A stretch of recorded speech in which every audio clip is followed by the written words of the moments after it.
तो लीजिए प्यारे विद्यार्थियों, हमारे पास में आ चुका है आपका राजस्थान अर्धवार्षिक परीक्षा कक्षा 9वीं का विज्ञान विषय का पूरा एकदम असली वाला क्वेश्चन पेपर।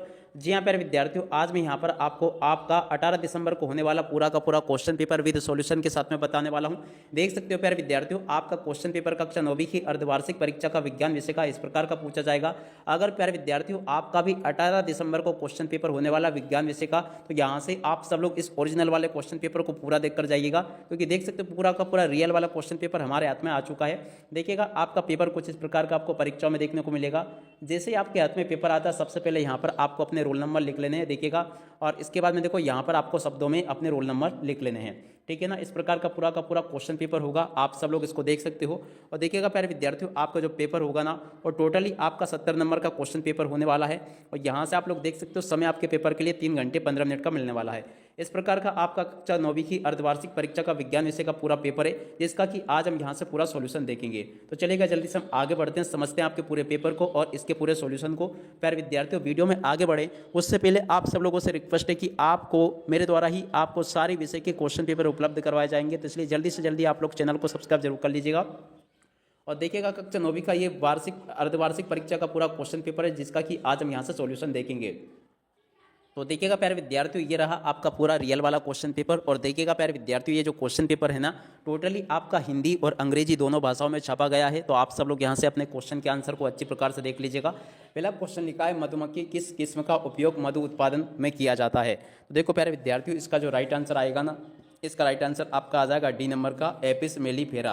तो इसका राइट आंसर यहाँ से आपको देखकर लिख देना, एपिस मेलिफेरा इसका राइट आंसर होगा। आप उसके बाद में चलो अगले क्वेश्चन को देखते हैं। कैल्शियम ऑक्साइड में कैल्शियम एवं ऑक्सीजन के द्रव्यमानों का अनुपात है। तो देखो प्यारे विद्यार्थियों, प्रश्न नंबर 2 जो आपसे पूछा गया ना, इसका राइट आंसर आपका क्या आ जाएगा। तो देखिएगा प्यारे विद्यार्थियों, 2 का राइट आंसर आपका यहाँ से आपको देख लेना है। प्रश्न नंबर 2 जो लिखा है ना, इसका राइट आंसर आपका डी नंबर का आ जाएगा, 1:1। तो इस प्रकार से आप सब लोग इन क्वेश्चन के आंसर को देख लीजिएगा। और उसके बाद में देखो प्रश्न नंबर 3 पूछा गया, किस पदार्थ की संपीड़ितता अधिक होती है।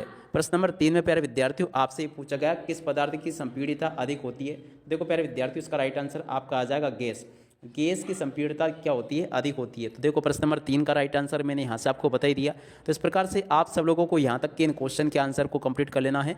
यहाँ पर मैंने आप सभी को सभी के सभी क्वेश्चन और उन क्वेश्चन के आंसर उपलब्ध करवा दिए हैं। और प्यारे विद्यार्थियों, अभी जो आपकी अर्धवार्षिक परीक्षाओं के पेपर चल रहे हैं ना, उनमें से आप लोग किसी भी पेपर का सॉल्यूशन पाना चाहते हो ना, तो यहाँ पर मैंने आपको हमारे टेलीग्राम ग्रुप का लिंक दे रखी है। वहाँ पर आप लोग अपने पेपर के साफ सुथरे फोटो खींचकर भेज दीजिएगा, जिससे कि आपको ये पता चल सके कितना आपका पेपर सही हुआ और कितना पेपर आपसे गलत हो गया, ठीक है। अब इसके बाद में देखिएगा आगे लिखा है, निम्न में से कौन से कोलाइड द्रव का ठोस मिश्रण है। तो देखो प्रश्न नंबर 4 में आपसे क्वेश्चन पूछा गया है। तो देखिएगा प्यारे विद्यार्थियों, अगर प्रश्न नंबर 4 की बात की जाए ना, तो 4 का राइट आंसर प्यारे विद्यार्थियों, इसका राइट आंसर आपका आ जाएगा, देखिएगा दूध, ठीक है ना। दूध इसका राइट आंसर होगा। प्रश्न नंबर 4 का राइट आंसर दूध आ जाएगा। अब चलो इसके बाद में अगले क्वेश्चन को देखते हैं और उसके आंसर को समझते हैं। तो देखो अगला क्वेश्चन लिखा है, किस वस्तु की गतिज ऊर्जा के लिए व्यंजक होगा। तो देखो 5 नंबर का जो क्वेश्चन प्यारे विद्यार्थियों आपके पेपर में परीक्षा में पूछा गया ना, 5वें का राइट आंसर आपका आ जाएगा सी नंबर का, ये वाला, ठीक है। तो इस प्रकार से आप सब लोगों को इन क्वेश्चन के आंसर को देख लेना है और पूरा का पूरा समझ लेना है। अब उसके बाद में चलो अगले क्वेश्चन को पढ़ते हैं, जो कि यहाँ पर आपको दिया गया। प्रश्न नंबर 6 ये लिखा प्यारे विद्यार्थियों, एकदम रियल वाला क्वेश्चन पेपर आपका ये, यदि 2 वस्तुओं के बीच की दूरी को आधा कर दिया जाए तो गुरुत्वाकर्षण बल हो जाएगा। तो देखो 6 नंबर का जो क्वेश्चन प्यारे विद्यार्थियों आपसे पूछा गया ना, इसका राइट आंसर आपका आ जाएगा बी नंबर का, 4 गुना हो जाएगा। इस प्रकार का पूरा आपका ये रियल वाला क्वेश्चन पेपर है। एक भी क्वेश्चन प्यारे विद्यार्थियों यहाँ से आपका मिस होने वाला नहीं है, अगर आप लोग इस पेपर के वीडियो को पूरा देखकर जाओगे। और आपके जितने भी दोस्त हैं ना, उन सभी दोस्तों के साथ में आप लोग इस वीडियो को शेयर जरूर कर दीजिएगा, क्योंकि देखिएगा पूरा का पूरा क्वेश्चन पेपर आपको परीक्षाओं में इसी प्रकार का देखने को मिल जाएगा। दाब का मात्रक होता है। तो देखो प्यारे विद्यार्थियों, प्रश्न नंबर 7 में आपसे पूछा गया, दाब का मात्रक होता है। तो देखो दाब का मात्रक आपका होता है पास्कल, ठीक है। अब अगला क्वेश्चन पढ़ते हैं, कौन सी धातु कमरे के ताप पर द्रव्यावस्था में होती है। प्रश्न नंबर 8 पूछा गया है। तो देखो प्यारे विद्यार्थियों, प्रश्न नंबर 8 का राइट आंसर आपका आ जाएगा डी। कौन सी, पारा जो होती है ना, कमरे के ताप पर द्रव्यावस्था में पाई जाने वाली धातु है। तो इसका राइट आंसर आपको यहाँ से देखकर ये लिख देना है। अब उसके बाद में चलो आगे बढ़ते हैं, अगले क्वेश्चन के आंसर को देखते हैं। यहाँ तक के सभी क्वेश्चन प्यारे विद्यार्थियों मैंने आपको बता दिए हैं। अब आगे क्वेश्चन को देखते हैं। तो देखो सार्वत्रिक गुरुत्वीय स्थिरांक जी का मान होगा।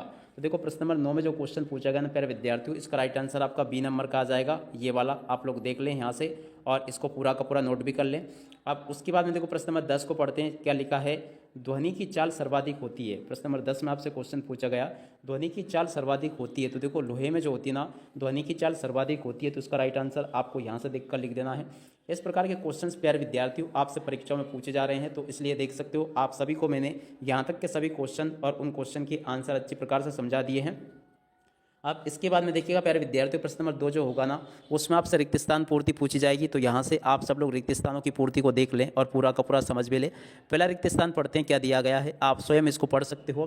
देखिएगा, द्रव्य अवस्था में परिवर्तन हुए बिना ठोस अवस्था में गैस में बदलने की प्रक्रिया को कहते हैं। तो देखिएगा प्यारे विद्यार्थियों, इसको कहते हैं ऊर्ध्वपातन। क्या लिख लेना, यहाँ से आपको ऊर्ध्वपातन लिख लेना है।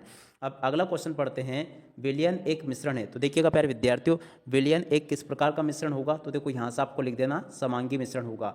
और उसके बाद में देखो प्रश्न नंबर 3 को पढ़ते हैं, वस्तु की आकृति में परिवर्तन के कारण प्राप्त ऊर्जा को कहते हैं।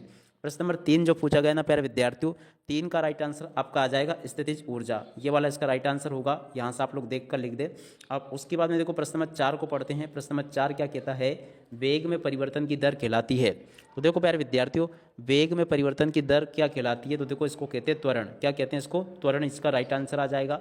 उसके बाद में देखो प्रश्न नंबर 5 को पढ़ते हैं, किसी वस्तु का चंद्रमा पर भार पृथ्वी पर उसके भार का होगा। तो देखो प्यारे विद्यार्थियों, इसका राइट आंसर आपका क्या आ जाएगा, 1/6 गुना। तो यहाँ से आपको ये लिख देना 1/6 गुना।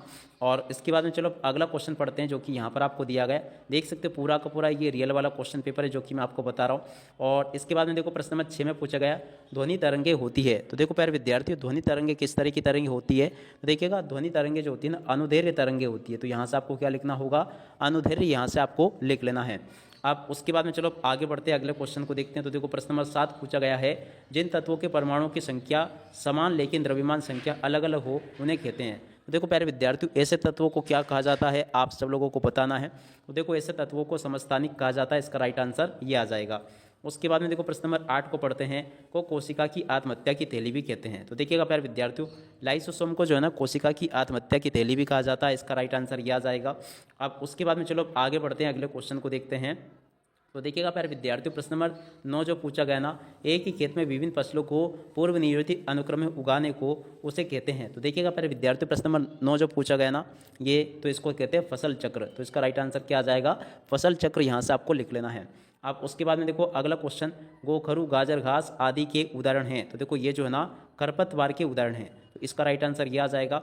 आप इसके बाद की देखिएगा प्यारे विद्यार्थियों, क्वेश्चन इस प्रकार से पूछे गए हैं, आप स्वयं इन क्वेश्चन के आंसर को कंप्लीट कर लीजिएगा। एकदम टोटली पूरा का पूरा रियल वाला क्वेश्चन पेपर बता रहा हूँ मैं आपको। एक भी क्वेश्चन प्यारे विद्यार्थियों यहाँ से आपका बाहर जाने वाला नहीं है। टोटली सभी के सभी क्वेश्चंस के आंसर मैंने यहाँ से आपको बता दिए। तो आप सब लोग इन क्वेश्चन के आंसर को कंप्लीट कर लो। टोटली आपका पेपर परीक्षाओं में इसी प्रकार से पूछा जाएगा जैसा कि आपको मैं यहाँ से बता रहा हूँ। टोटली यहाँ तक के A to Z सभी क्वेश्चन और उन क्वेश्चन के आंसर मैंने आपको बता दिए। अब इसी के साथ में इस वीडियो को यहीं पर पूरा करते हैं। नमस्कार, जय हिंद, जय भारत।